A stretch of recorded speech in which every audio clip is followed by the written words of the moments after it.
open it up. And I will also say to try and keep, because this is only an hour and there's 16 of us, just try and keep it brief and to the point. And if somebody wants to start out talking, please, however you want to do it, jump in or raise your hand, and Mary Ruth is the moderator. She will check what's going on and catch us up on what you're doing. Liz would like to know who is here. Okay. So there's David Frank, Marcia, me, Andrea, Aaron, Cecilia, Jenny Basham, Janny Simpson, John Lipsky, Liz, Max Seinfeld, Michael de Gruchy. Did I say that right? You did. Oh, yay me. Yeah, de Gruchy. Natalie, Susan,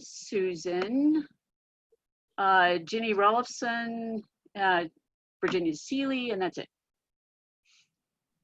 Good. So far. Good. So would somebody like to start out with a question or something you'd like to say? Can I welcome people? Sure, you can. All Yep. right. So welcome. And I'm so glad that our maiden voyage here has 16 folks, in a nice sampling of students and instructors and key members and staff. It's been a really busy, couple of months, and we are, gently and carefully, coming back. The office is currently open and the studio is now open for the key members. Part of the difficulty or challenge, I would say, is the fact that, for key members, they were able to come in at all times. That was, one of the perks. So in order to keep everyone safe and healthy, we're using Google Docs. And Emily Albee, our studio manager, has created scheduling. And we actually have a committee that people can go to get on the schedule. And it's a shared schedule, so everyone can kind of see who's coming when. We've opened up early hours for those who, may have some health or due to age or vulnerabilities want to come in. And we've set that max at a lower number.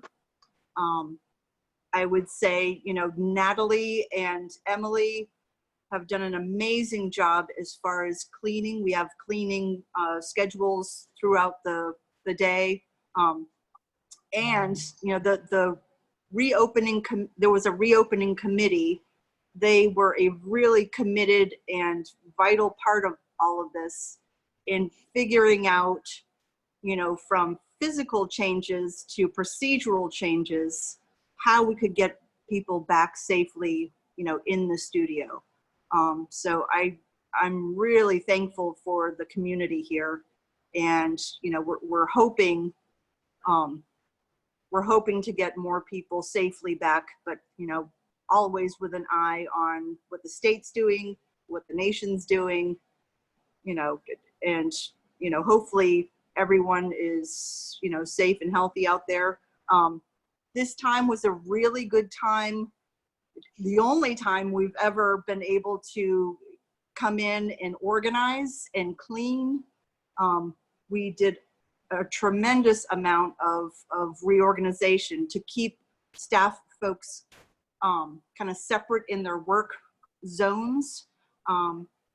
John Lipsky and Jim Belcastro and Linda Rice, and I know I'm forgetting a bunch of people, came in one day and we completely reorganized the office. So it's really nice. We're putting up, we've put up plexiglass. We have contact tracing. So we're really on our way. It's been good. A lot of learning, but really good. But I'm glad. And if you guys have any questions, or comments. Mm-hmm. Yeah, and I think that's why John is representing that committee. And so that was good, Liz. John, do you have anything you want to add to what Liz has been saying, what Liz said? Hello, John. Hello. I think she covered it pretty well. We also, in addition to the plexiglass, we put, signage on the floors. There's a few one-way paths that we're trying to establish. There's stickers on the floor, reminders of, keeping your distance in crowded areas, only one person at the sink at a time, etc. We also segregated, well, they didn't segregate the wheels, but we identified wheels. Every other wheel should be used, so there's easily 6 or more feet between each wheel, which leaves, again, as far as the members go, there's 6 wheels on the members' side that are available and 6 wheels available on the student side, including a couple of the stand-up wheels. We kept those there. I saw Ginny's question there about when classes might resume. I think I've been getting emails as a teacher and a member. I've been getting emails seem to indicate that we're going to do something in the fall, as long as things don't change. We haven't made, I would say, an official yes decision, going forward, right. but we're planning. But I think that, again, right now we have 6 wheels available on the student side. I think it's probably possible to stretch that maybe to 8. We'd have to move some things around. Right now we didn't move anything really. So the studio is pretty much set up as it is. We did make an aisle on the student hand building, by the student hand building tables, and where those shelves are along the wall. We increased the width of that aisle. So that's part of the one-way path coming out of the bathrooms. So that did encroach into the overall student side workspace a little bit. But I think overall we might be able to extend that space a little bit and get perhaps 8 students in there if possible. But otherwise, I think Liz pretty much covered it. John, I know it looks like there's some really different protocols about glazing and firing. Does that have anything to do with the students? Well, right now, glazing, we're trying to keep both spray booths are available. We figure you're in there wearing masks anyway, or even respirators, as opposed to your standard COVID mask. So both spray booths are available. Again, there's a one-way path going from the spray booths. As far as glazing goes, the tables, I think we limited that to 2 people glazing at a time at both ends of each glazing table. I'm sorry to interrupt you, John, but it looks like Natalie is walking around the Pottery studio. Can everybody see her? Yeah, she's giving us I can't. tour. Yeah, you might want to look for the left and right arrows on the sides of your screen if you can't see her, because if you go left or right, you might be able to see, depending on what device you're using, her video. For those folks who only have one person on at a time, if Natalie could talk, then it will automatically pop up as the highlighted screen for everyone. Right, I don't know if Natalie can hear you though. I can hear you. All right, now, okay. We have There we go. we have a couple members in the studio right now, so I just didn't want to okay. have a whole bunch of voices at once here. So just walking through the studio here, as John was saying, actually I should go the right way here. So if we came into the building, we do have our clipboard over here where we would sign in. Anybody visiting the building, we are asking to sign in. God forbid, if we ever had to do contact tracing, that we have everybody's information here, when they were in, what day, why they were here. Like we had even just a Daniel's Energy repairman here. We put him on the list because we want to make sure if we have any issues that we can contact everybody. So coming down towards the bathrooms, this is what John was talking about, the arrows on the floor here. Ideally, like with the women's bathroom, yes, there's 2 stalls, but maybe one person occupying the bathroom at once. Not so much an issue for the men's bathroom, but each bathroom is fashioned with disinfectant. We clean that multiple times throughout the day here. So as you see, we have our little arrow path coming out here. This is where the original slab roller was. We moved that to the other side towards the kitchen back there. But then we do have our one slab roller here. So that way we have our nice walking path. It's a nice wide area so people can still be working at the tables here, but there's still a good amount of path to give a little bit of a berth here for folks. So just going to the member side, again, this is where we moved our other slab roller.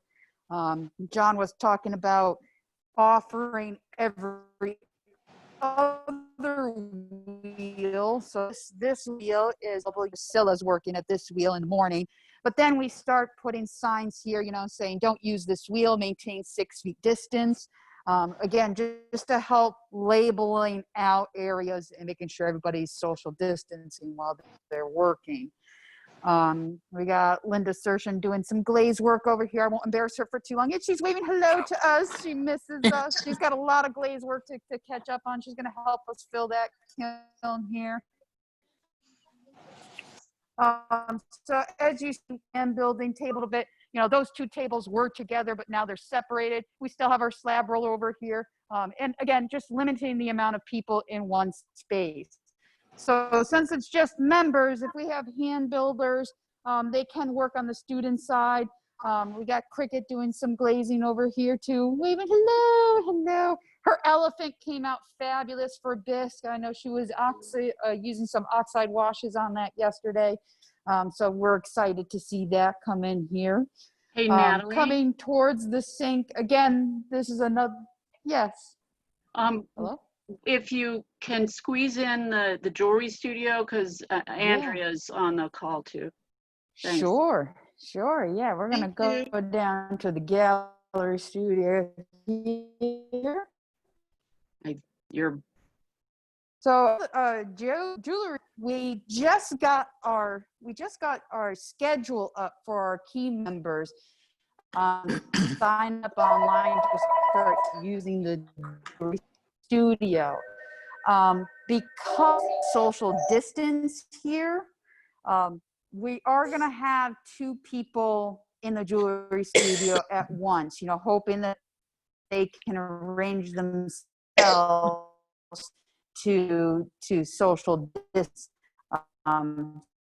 This is one of the more difficult to separate. But again, I did the floors and the tables last week, so that's why I had the tables up, just to indicate that I've cleaned them already, that this was good to go. So any other spaces that people would like to see? Well, I'm not sure that you're going to have a connection upstairs, but maybe John could just talk about what's going on in weaving, because it's not that complicated. Yeah. Well, Actually, I'm Liz is upstairs. upstairs. Okay. Oh, right. Oh, Yeah, let me walk around. So right now, and to answer a lot of people's questions, yes, when we open, the classes will be smaller. The size will be smaller. I think one of the challenges that all the disciplines will face, and we have to think this one through first, is, you know, what do we do with beginners? Because if you're beginning, there's a lot more proximity to a person, you know, there's a lot more hands-on. So I'm not sure how to answer that question. That's one thing that's on my mind. Let me kind of walk around. We haven't moved much in the weaving. It's a big space, and for the weaving teachers, I would say with a shortened class, where people get placed will be important. And like we did downstairs, you know, there might be some looms that are off limits because we want to keep distance between the students, and we need probably some feedback from the weavers and from the students to figure out the you know, the areas that, you know, let me go over here. The areas that get a lot of traffic. So we're going to have to really think those things through. But right now, you know, with a small, at this point, right now, the max for weaving is 5. So that would be, you know, 4 students. So within this weaving studio, that we would have plenty of space, you know, safely for students. As far as, you know, pottery classes in the student side studio, you know, like John had said, you know, we haven't moved anything physically, but we have signs on the wheels that are not being used at this point. And that way, you know, we can circumvent, you know, crowding. When we open up studios or the studio for pottery, we will have to think through the sink area. Right now, you know, with key members coming in, at the very most, there's 10 people in. So we will definitely have to think about, you know, an additional sink or, you know, some other situation. Emily, you know, and the glazing committee and pottery committee are putting their heads together to, you know, meet this challenge. So, Liz, I think what's important is how much work the staff in the building and the key members have been doing. Oh, they've You been know, doing. I mean, you know, when people say, well, you know, what does membership, you know, entail? Well, you know, we had to step up and take some responsibility for doing work that needed to be done around here. And so there are people who have really worked their butts off. And so I think that that's something for people to remember, that that's part of the work that we need to do, and also the work that is being done and the work that will continue.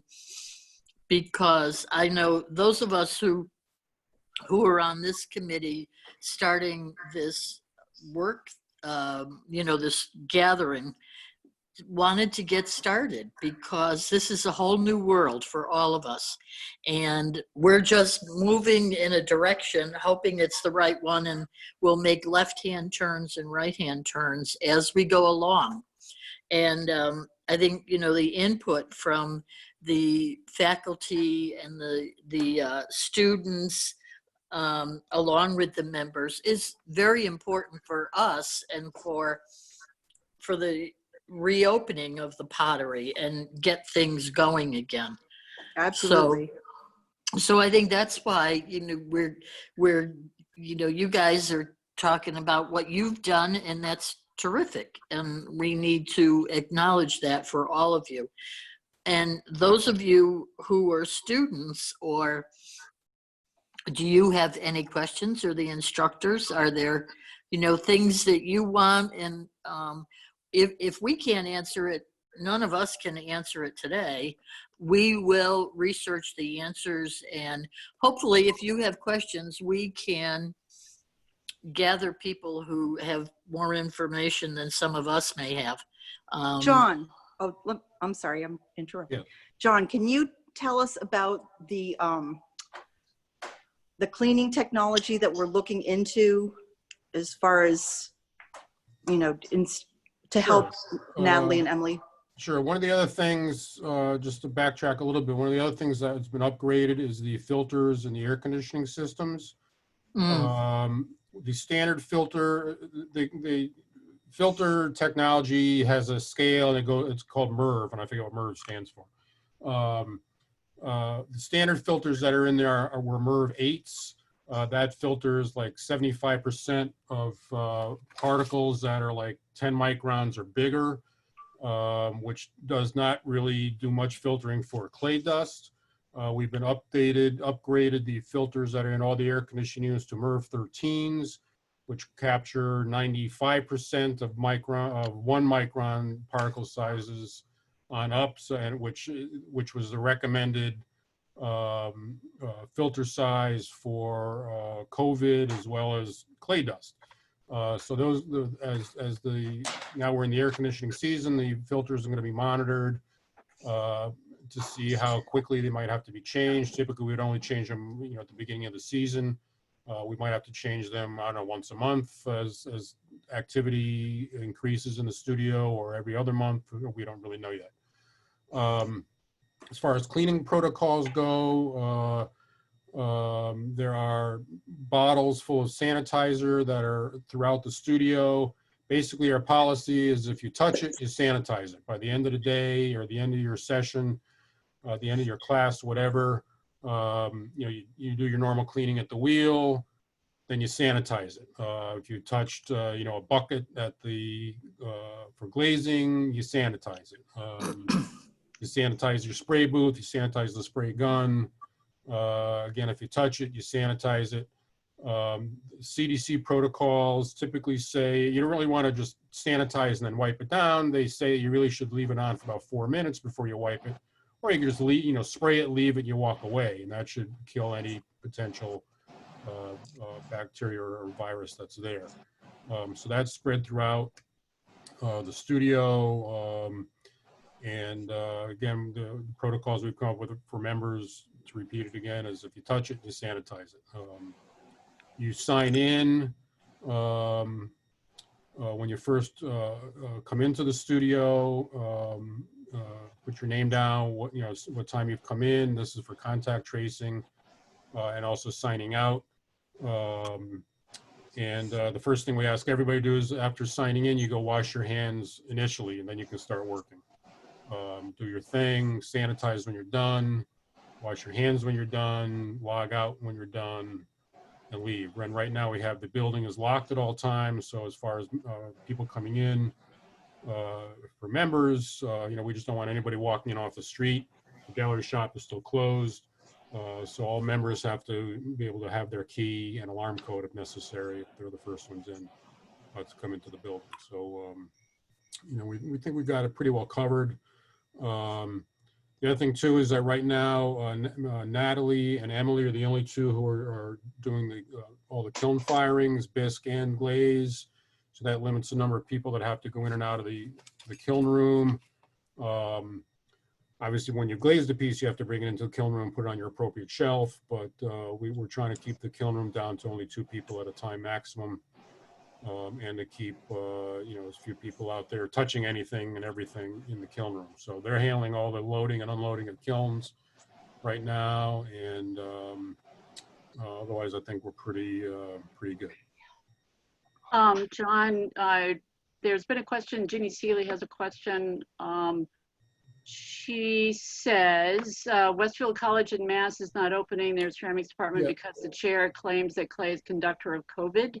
I see her question. I've seen that question asked also on Clay Buddies on Facebook, which I'm a member of, and I don't know if anybody. I've never seen anything with regards to if that's true or not. Well, I've Googled it. I can jump in if you want. I've Googled it, and I find nothing on Google. And the other person who's a chair of a department who had found this information out at a faculty meeting said she would investigate and see if she could find more information on it. But go ahead, Liz, if you have any information. Yeah, one piece of information that I've gathered, and I want to highly recommend this group. The Shoreline Arts Alliance have been amazing. They have had weekly webinars on reopening CT art venues, science-based safety, and every single week they will field questions about every and any kind of art venue, from choruses to plays to art studios. The people who are answering the questions, primarily it's Dr. Sten Vermont. He's the dean of the Yale School of Public Health, and between he and Professor Kristen somebody, I forget her name. Yeah, they have been fielding a lot of good questions, and I did ask the question about Clay. The one concern that Dr. Verman seemed to have, and this really wouldn't apply for Clay that gets, that typically gets used in our studio is if you have a group exercise, like for Connecticut Open Arts Day, we do this, I usually call it Takes a Village Clay Center, where I just put, bags and bags of reclaimed clay and tools, and everyone and anyone, it used to be just kids, but I love to encourage parents and grownups who just want to play with art, play with clay. They want to discourage those kind of activities where you're sitting and your hands and you're breathing and sharing the same clay together. But as far as your own bag of clay, or as far as, repugged clay that you buy and purchase, they did not seem to think that it was a danger or was a threat. But it's just those, like, if you have like a community, event where you have people off the street and they're all, playing in the same clay, they said, hold off, don't do activities like that. But in our case, we don't typically do that, but once a year. And of course, we wouldn't do it this year or probably next year. So Can I ask Liz, is it okay to share a bag of clay with somebody else? And more to the point, I was going to give some of my scrap clay to some kids in the neighborhood to play with, and I would fire whatever they created. It sounds like that would not be a good idea. You know what? The next webinar, I think, is next week. I can post that. I think if you haven't repugged it, I would hold off.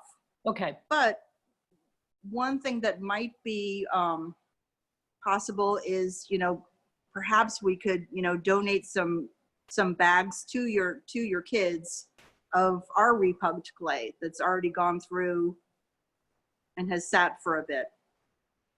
I also do think that if you're, kind of like your groceries or, boxes that you bring into your house, if you let it sit for, a couple of days, that particular virus will die. It's so Yeah. I would say don't use it off the bat, but for a more official feedback, I can post that question for you. There is. Okay, Mary Ruth, I think there's lots of questions coming Well, up. we've gone aren't they? over most of them, but I think Michael was about to say something. Okay. Yeah, I was just going to interject there that I don't know about clay as an aerosol you're working with, but I do know a friend owns a national office cleaning company, and the protocol that they've adopted, they found that COVID can survive under a layer of dust. So they're saying that you have to wipe the surface down first and Yes. then spray it with a disinfectant and leave the disinfectant on for a minimum of 60 seconds. Yeah, that's And that actually is a minimum requirement. So, yeah. Yeah, we are doing that. Go ahead, Liz, sorry. Oh, I'm sorry. We are doing that. In fact, we're cleaning first. The protocol is to clean it first. And then, secondly, use the disinfectant. The disinfectants that we have purchased are on the, CDC list.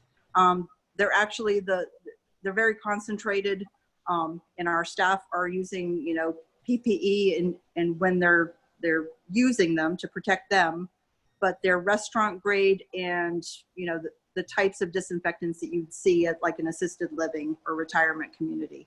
But yes, we are leaving disinfectant on, and a lot of times we will spray it and leave it because some of them, it's like 4 minutes for complete disinfection. So we have a couple of questions. One is from Jenny Rolfson about education, but Max says, do you plan on each student having a square of their own space for the duration of the class at a work table? It might make the up close and personal part of a demo difficult, but in turn would limit the amount of shared space. That's something to consider. And I think, as we go forward in teaching, I'm wondering if we should, as maybe part of teaching protocols, think of ways of situating the instructor so that they have distance from their students, maybe employing, a camera or some way to, put a screen up so that people can see the small detail kinds of things without having to, crowd around and create space. So that is something, that to be considered. And then, like I said, Jenny Ralston is wondering if we're going to combine in-person and online together in a class.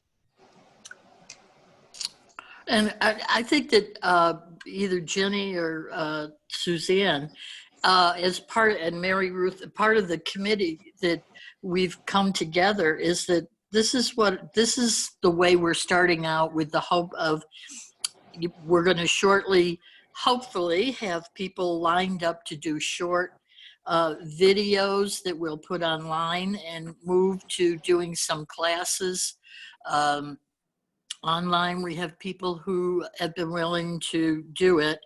And so again, we're in the beginning stages of this learning curve.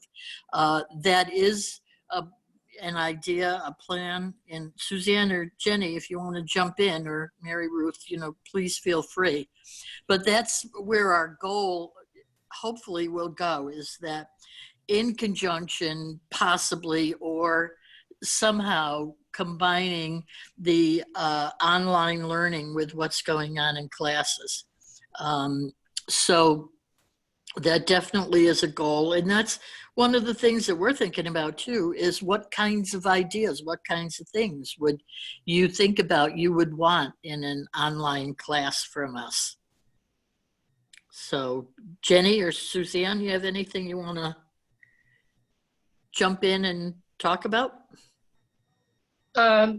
Well, like Marcia said, this is very new to us, and so we're getting our feet wet with our conversations here and finding out as we go along through the month of July just what kind of things people would like to see on an online course, or what people would like to talk about, or lectures we should have. And as we get more proficient with this, we would like to have instructors who would give short videos, a half-hour video or whatever fits the format here, and to see if we can have some interesting items for people to pick up hints and techniques. We have a lot of talent here, and we hope to just tap into that.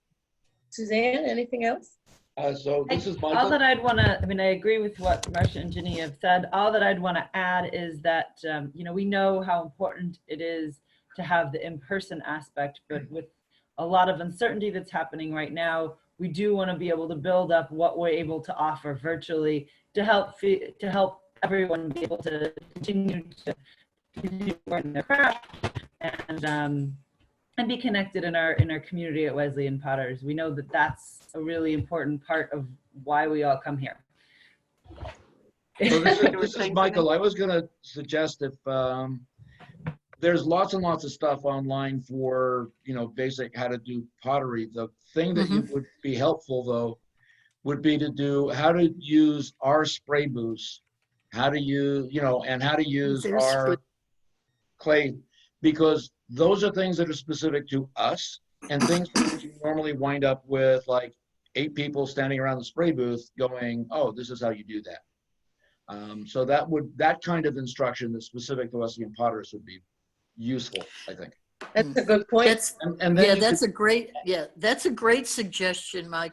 And I think we've gotten other suggestions from people like describing our clay, which we, the different clays that we have, and how to wedge clay. A lot of people don't know the best way to wedge clay. So yeah, those kinds of ideas are helpful to us in moving forward and finding people to do a video or whatever's necessary.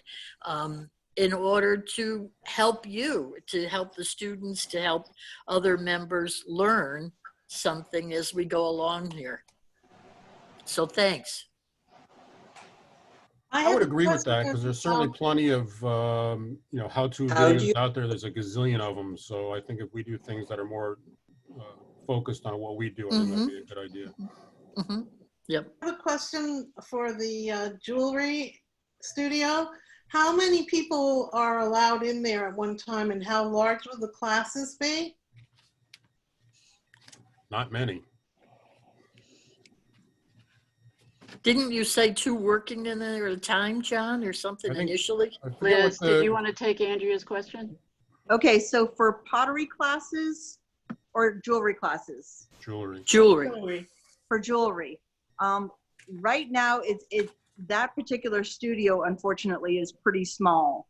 When the fire marshal came in, he gave his estimation, and then we took a look at not only, the square footage, but how people use that particular studio, whether they're, going to the soldering station or going to, pick up tools.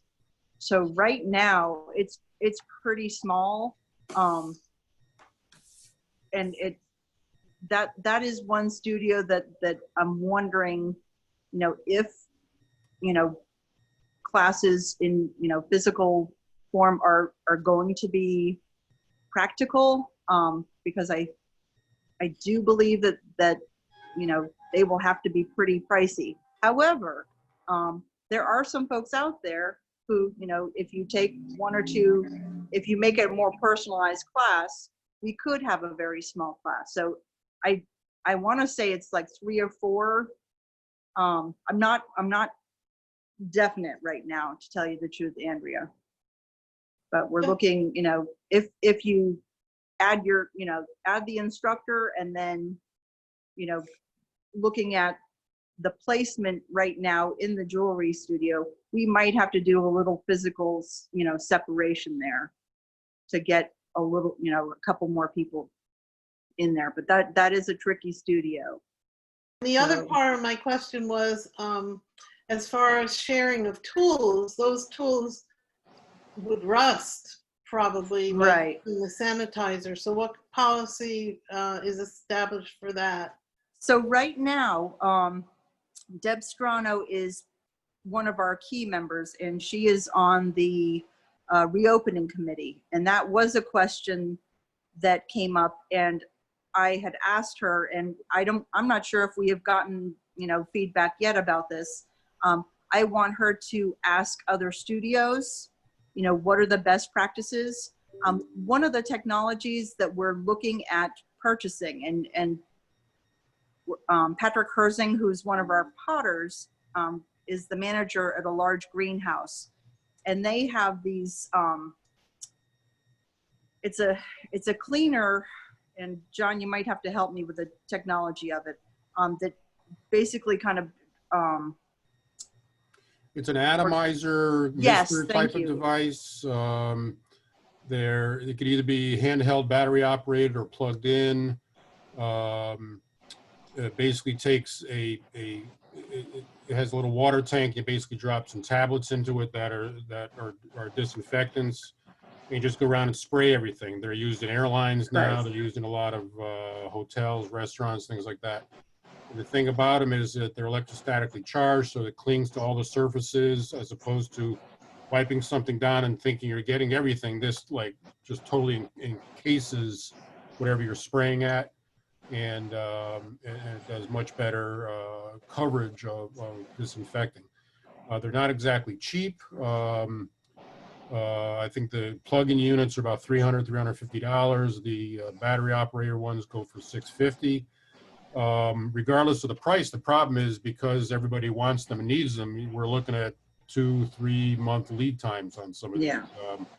The supplier I deal with has over 6,000 of them on order for his customers. So it's a very popular thing. Obviously they work because of their popularity. You can get that. But that's something we're looking at doing. From the Shoreline Arts webinars, they've also talked about UV lighting. Yes, the UV lighting is, again, pretty pricey. That's the type of the UV lighting put into, you know, AC units that hospitals typically use. We have talked about it, but right now that's a little out of our price range. So, You know, one of the things to keep in mind is that regardless of what safety precautions we might want to put into place, you know, everything has to be, money has to be taken into consideration. Considering the fact that we shut down the spring and summer semesters, that's about a loss of $90,000 of income to the studio. So money is very tight, and we really have to watch at what we can spend for our safety. Obviously, we're going to do whatever we can do, but money is just not there to do some of these things that we'd like to do. David, did you have a question? I made a few minutes ago. I was wondering what format for making a longer video. I did YouTube videos and they don't want to be more than 10 minutes. Mm-hmm.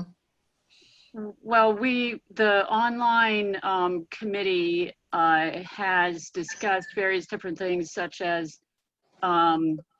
streaming from Zoom onto Facebook. And at that point, it's really limitless, plus it automatically gets recorded. You can also take Zoom and record it and then put that on YouTube. So I don't think there's any time limit on those. But I mean, within reason, people, you know, I don't know whether I want to sit as a spectator through an hour-long Zoom call. But as far as a class is Like we're doing now. yeah, it's like we're doing now. So, but you would sit through a class. Yeah. yeah, so Yeah. There's no time limit really connected to either one of those things. I saw where sometimes they do the demo and then the next day they Zoom how the students did from the demo, because their hands would be clean and they could touch their screens and you could with them after they had tried what you showed them on the previous time. Oh, that's an interesting idea. Mm-hmm. You know, I think that, you know, those of us on this committee are learning as we go along. And so any of this information, and we've been looking at other sites and talking to other people and taking classes. So I think, you know, that's a good avenue, again, for us to pursue. That's why we wanted to start out doing short little demonstrations, and then gradually move to, as we get more educated, move to different ways of doing this. Jeannie Rolfson also mentioned possibly separating the classes into capability levels. So, you know, keeping the class size down by putting beginners in one class, intermediate in another class, and very advanced people, or even independent study. I mean, someone may want to pay a whole lot of money just to be the only person in the class. Mm-hmm. So, yeah, I think the thing, I just want to say that I think the thing that is important for us to keep in mind, and I'm sort of like a broken record with this, but we've never been here before. So this is all new, and we can try anything that we want. And from that, we can make mistakes, we can learn from them, we can improve. But this is the opportunity for us to stretch our necks out and try stuff. Some of it's going to work and some of it's not going to work, but all, you know, I think that the input from all of you today has been helpful, and that energy is important in moving forward. As a member and a teacher, and being involved with Wesleyan for many years, I've always found that We've talked about getting different levels of classes going, but we've always found that, people just typically sign up for when its schedule is good for them. So it's always a mix of classes. It's very difficult to have just a beginner class, just an intermediate class, et cetera, because people sign up for when it's convenient for them to come into class. So I don't even know if something like that's possible. There was some discussion, at least I had some discussion with a few people about offering just an open bench time. I don't know if that's something that we could continue to look at, where people would pay to come in just for a bench, but there would be no instruction. That would probably be for intermediate or advanced students. I know that Southington Arts Center, where Robert currently teaches, that's something they opened up. And I think it was only limited to 6 or 8 people at the time, because I don't know if any of you have been to Robert's studio, but it's fairly small. And I know 1 or 2 of our members right now are taking advantage of that, where they just do an open bench time. So that, we'd obviously have to still have some staff there or members there to monitor it like we usually do, to have the building open, et cetera. But that's maybe something we could consider as well. And getting back to David's question about YouTube, videos, you can upload longer than, I think the typical limit is 15 minutes. You can upload videos that are longer than 15 minutes, but you have to have a verified YouTube account. And I think what you have to do is go on to YouTube, and there's a link for verifying an account with yourself, and then you can upload longer videos. Mm-hmm. Thanks, Good. John. So I it's, just looked that up. okay.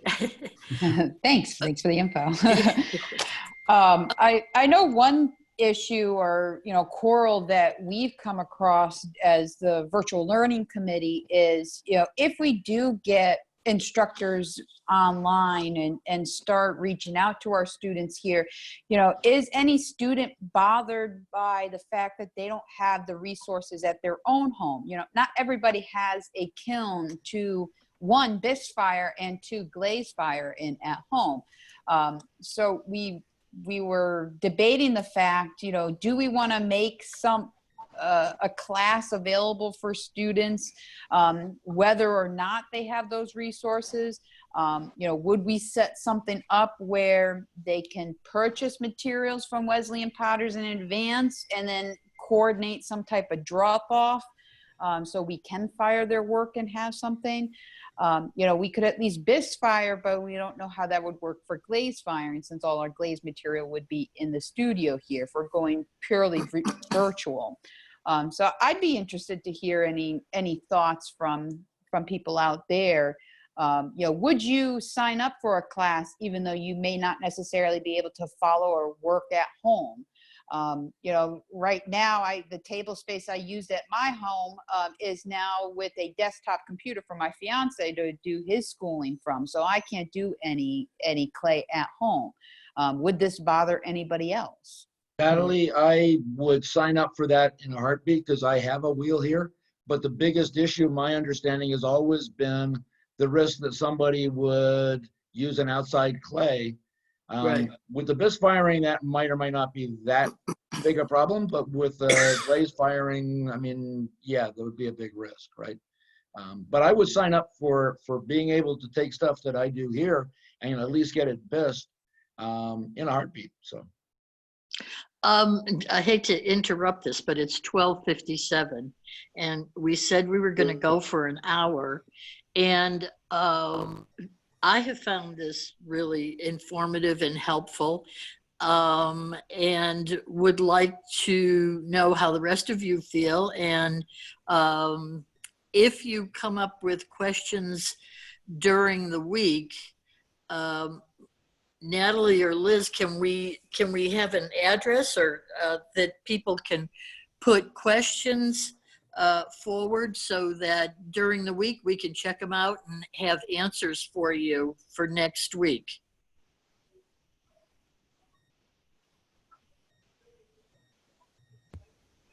Liz, you're muted. We can't Liz, you're hear muted.